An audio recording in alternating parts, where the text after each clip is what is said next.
expanded. What that is telling us right now is that a lot of heavy rain is coming in with within a few hours, and so we'll see the ponding on the roadways. We also have some coastal flood advisories. This in effect for parts of Westchester, southern Fairfield County, and you might be wondering, okay, this is a big coastal system. Why are we not seeing more widespread coastal flood advisories?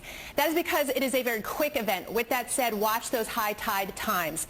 So the next few hours, quiet, be prepared by this afternoon for that heavy rain and those winds picking up too.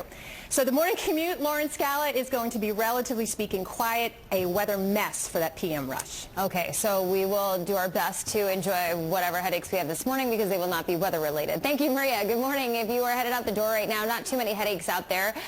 Over on 95 northbound, you have delays due to construction. That's out by Chatsworth Avenue in Larchmont. So delays go back into New Rochelle. Then heading over to the George Washington Bridge, you have road work out there on the upper level span. But as you can see, no delays getting into the tolls, no delays on the Cross Bronx getting into the outbound GWB either. So you're still in for a decent ride. Just leave yourself extra time on 95. Darlene and Michael, back to you. Lauren, thanks so much. We're on 3 right now. Breaking news, 2 police-involved shootings hours apart. Now, the most recent one happened just after midnight on an elevated subway platform in the Bronx. And today, New York's Tracy Strahan is live in Wakefield.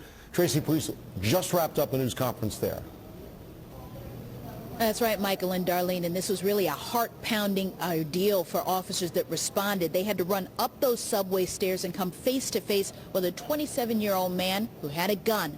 Now, let's show you video of officers responding because they went up these stairs just after midnight on 225th Street on a shot spotter alert as well as 911 calls indicating that that man had a gun. Now, this all went down on the southbound platform of the 2 and the 5 train, again, just after midnight. They say police spotted that suspect, I should say, with a gun in his hand. 2 officers fired several rounds, striking that suspect once in the left shoulder. EMS transported the subject to Jacoby Hospital, where he is listed in stable condition. The officers were removed to North Central Hospital for evaluation. I'm going to show you now that .380 semi-automatic firearm recovered right next to that suspect at the scene once he was shot. As you heard the assistant chief say, that man was taken to Jacoby Hospital where he's listed in stable condition.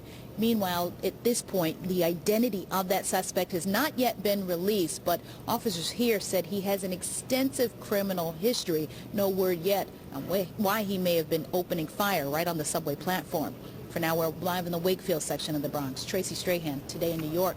Michael, Darlene, we'll send it back to you. All right, Tracy, thanks very much. Now, it's just over 4 hours earlier, there was another police-involved shooting. This time it was in Brooklyn.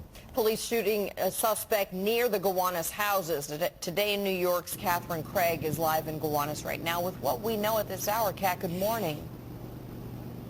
Good morning to you, Darlene and Michael, and what a wild scene. Bullets flew on the street. What's happening at this very moment, there are police officers, investigators, there's a police captain just down the way there. They are still here on the scene investigating what happened. Take a look at this video. Police are telling us that officers fired at least 30 shots at a man who had a gun. It all started when 2 undercover officers saw that man shooting at another person. The officers jumped out of their vehicle, ran over to where it was all taking place. This is Baltic Street near Hoyt Street. Police say the officers yelled for that man to drop his gun. We're told he did not. That's when officers fired, hitting the 30-year-old several times. He was critically hurt and he remains in a hospital. Also, police showed us photos of the gun that we are told the suspect had. The 2 officers involved in the shooting were not hurt.